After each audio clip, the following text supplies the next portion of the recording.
Hello ਜੀ, ਸਤਿ ਸ਼੍ਰੀ ਅਕਾਲ ਜੀ। ਰੌਣਕ ਬੁਟੀਕ ਚੈਨਲ ਤੇ ਤੁਹਾਡਾ ਸਵਾਗਤ ਹੈ ਜੀ। ਇਹ ਆਪਾਂ ਨੇ ਹੈਂਡਵਰਕ ਦੇ ਵਿੱਚ ਸੂਟ ਰੈਡੀ ਕਰਿਆ ਤੇ ਸ਼ਿਮਰ ਦੇ ਵਿੱਚ ਇਹਦੀ ਸ਼ਰਟ ਹੈ ਤੇ ਕਰੇਪ ਦੇ ਵਿੱਚ ਇਹਦੀ ਸਲਵਾਰ ਹੈ।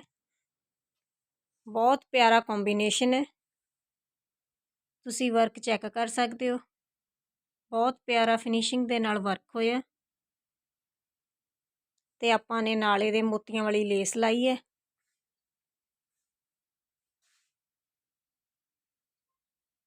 ਹਾਂਜੀ, ਬਹੁਤ ਪਿਆਰਾ ਸੂਟ ਲੱਗ ਰਿਹਾ।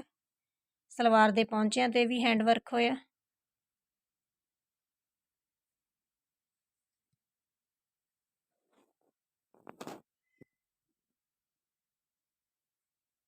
ਇੱਦਾਂ ਦੇ ਸੋਹਣੇ ਸੋਹਣੇ ਸੂਟ ਰੈਡੀ ਕਰਵਾਉਣ ਲਈ ਰੌਣਕ ਬੁਟੀਕ ਚੈਨਲ ਨੂੰ ਸਬਸਕ੍ਰਾਈਬ ਕਰੋ।